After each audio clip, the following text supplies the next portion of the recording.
When I was in high school, um, we were required in English class each semester to memorize 100 or more lines of poetry or prose each semester for 4 years.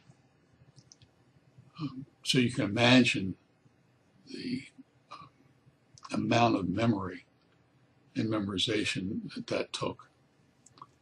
Um, and I will gladly confess to everyone, and I have to one of those school teachers, that I hated it.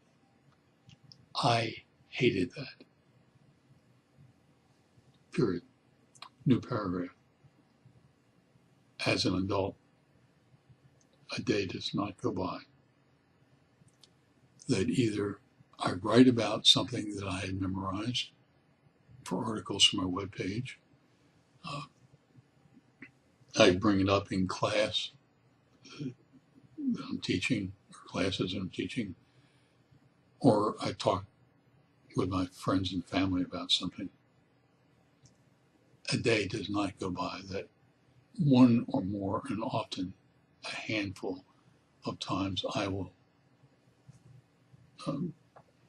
retrieve probably 3/4 of the part that I had memorized. You know, it's not exact, but you would certainly know the poem from what I was able to remember 50 years ago. George Eliot, who was a female, but in England at the time, sexism was dominant, and women needed to know their place, so she had a pseudonym for who she was, and her name that she picked was George Eliot. So George Eliot writes a novel called Silas Marner. And Silas Marner is the main character, who is a kind of a crotchety old weaver, kind of a pain in the neck. But something changed him. Circumstances arose, and he had the opportunity to take care of a small child, a small little girl, and her name was Eppie. George Eliot says about that serendipitous experience for Silas Marner. In old days were angels who came and took men by the hand and led them away from the city of destruction. We see no white-winged angels now, and yet men are led away from threatening destruction. A hand is put into theirs, which leads them forth gently toward a calm and bright land, so that they look no more backward, and the hand may be a little child's.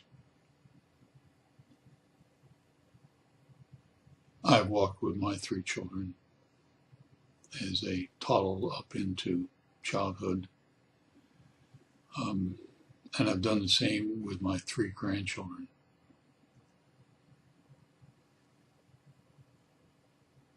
I hope they benefit 1/10 from those walks as I have.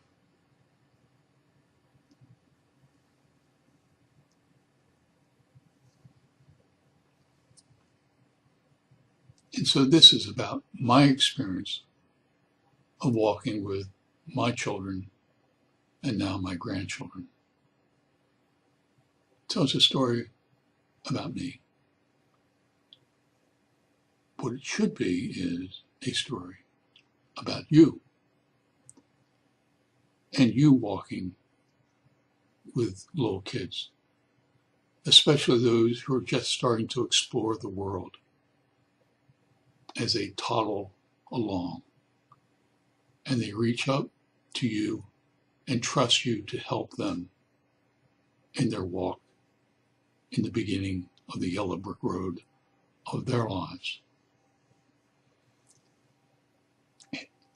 You owe it to them, but you are the one that benefits also. Trust me. whether they're your children, your grandchildren, the kids in the neighborhood, or somebody. Reach out to a small toddler and say, "Here, I'll walk with you." It will change their lives, but it will change yours. You take care.